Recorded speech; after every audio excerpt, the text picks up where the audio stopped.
Kasuhan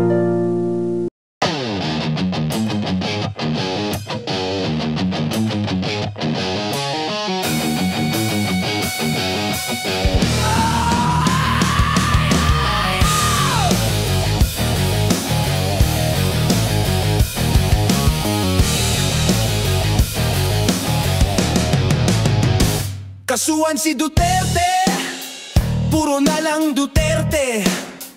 Kasalanan ni Duterte, 3 taon na ang nakalilipas.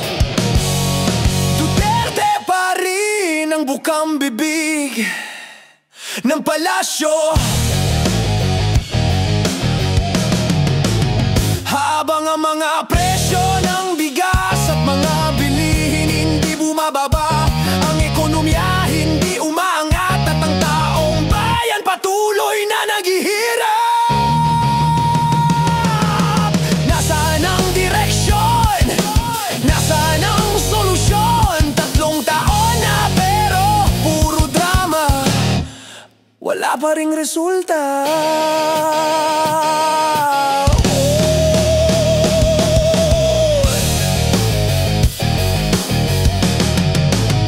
At si Pangulong Duterte, wala man lang pagkakataon na ipagtanggol ang sarili dahil ipinagkanulo nila sa mga banyaga. Pero siya pa rin ang gigawang panakip-butas sa bawat kapalpakan. Hanggang kailan magiging salamin ng sisi ang nakaraan, habang ang kasalukuyan ay puno ng kapalpakan.